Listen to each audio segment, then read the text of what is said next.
Hello everyone and welcome back to this Durbanites FPL Game Week 28 review, Game Week 29 preview. Big game week coming up because I left a lot of blanks. Let's start at the table. So Mohamed Sadiq holding on for the 11th week at the top, followed closely by our log leader for a long time, Azra. But Zakia making the biggest move, coming up within 5 points of second space now, then followed by me 9 points further back. And then looking at the middle there, Ami, Fatih, and Zahida, all of them fighting it out for that 5th, 6th, and 7th spot. And at the bottom, just 3 points separating the bottom 3 teams. It's all to play for in this crazy game week with only 4 games. Now, looking at the player selection from the last week, Staples dropping now. So Ollie Watkins and Bukayo Saka still owned by every single manager, so no points differentials there. And looking at William Saliba, still in 8 out of 10 squads, and Alphonso Areola 7 out of 10. Erling Haaland slipping a bit now, almost out of the Staples, mainly due to people needing the money, I feel, but I'm sure he'll be back as Manchester City mount the challenge for the title. Looking at the differentiators this week, Antoine Semenyo scoring now 3 times in the last 4 matches. Just 1 out of 10 managers holding on to him. John Stones coming in with a good goal against Liverpool. There's 1 out of 10. Heung-min Son, massive effort this week, 17 points. Just 1 out of 10 managers holding on to him. Alejandro Garnacho with a useful 9 to 2 out of 10 managers. And then Ben White with 11 this week against 3 out of 10. And Cole Palmer in 4 out of 10 squads coming in with 13 points this week, and he is one to watch in the run into the end of the season, guys. Now, looking at the hits and misses this week, just want to call out the Stonewall from the back. Sacks coming up with 25 points from my back lines, mainly due to Stones and White, but that was well done. And then looking at the misses today, hot bench, so 219 plus holes sitting on the bench from Hassan Ahmed and Zahida. Also looking at the best possible selection from our team, not much to talk about at the back from the goalkeepers, and looking at the defenders, only White and Stones making a difference, and the Spurs defenders of course contributing as well. Looking into the midfield, Palmer, Son and Gross, these guys are regulars there with their good points, but Garnacho and Barkley coming up with 9 each, really handy, and Semenyo the lone striker in this selection with his 15 points. Nothing too strong on the bench, as Tupinan coming in with a good 6 and Solanke with 8, but not good enough to get onto the field this week.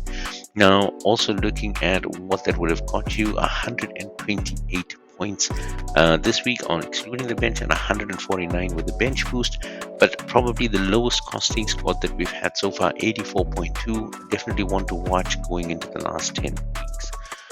Now, looking at the fixture rating for this week, very few to look at. So you want to look at Brentford versus Burnley. Both ways things could go. Burnley is now starting to score a few, but I would heavily favor the Brentford teams here. And Brentford have a pretty good game then after Manchester United, where they have a good record, going to Brighton. And then Burnley also have some winnable games there with the Wolves coming up.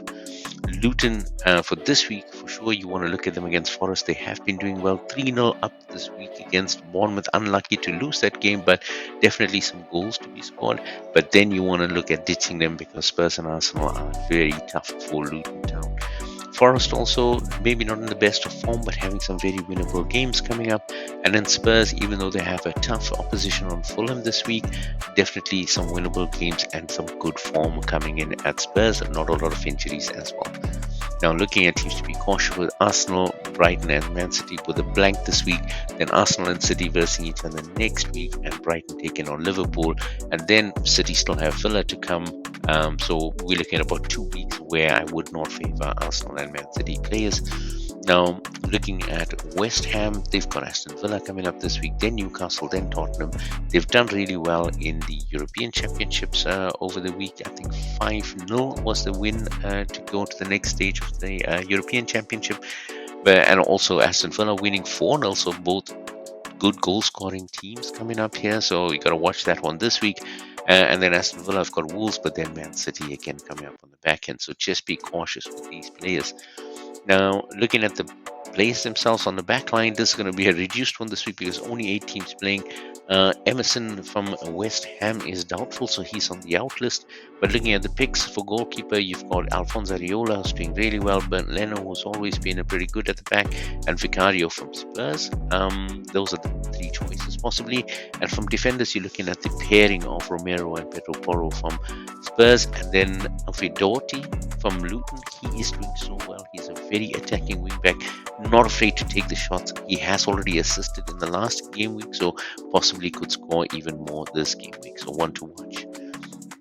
Then looking at the midfield, Brian Mbuemo's doubtful, but only doubtful because he lacks match fitness, but he looks like he's back and Brentford might give him a run against Burnley. Richarlison also with a 75% chance of playing and possibly one to watch, but there's been a bit of transfer talks now for him going to the Saudi League at the end of the season, so I'm not sure where he is mentally.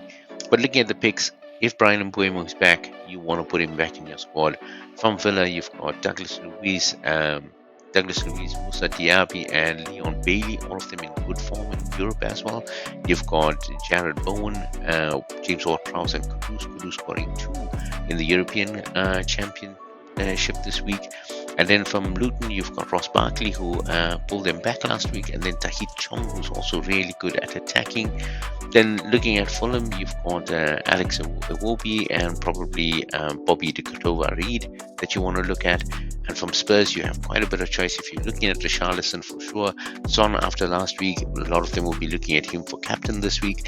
James Maddison is always adding in some assists there. Kulusevski is also another one, and Brennan Johnson on that wing has been causing a lot of trouble. All of them are scoring consistent points. That's why all of them are up in the selection. Then looking at Notts Forest, even though the form is not good, Anthony Elanga, Morgan Gibbs-White, and Hudson Odoi, all of them are again coming up to some good form and the regular points getters for Notts Forest. Now, looking at the forwards this week, again, a very reduced lineup. So Foster is highly doubtful because he's just coming back from an injury, so maybe will not play. But Watkins for Villa is doubtful, but will probably play as Villa is looking to secure those European spots. And they have some tough games coming up, so they don't want to miss this one.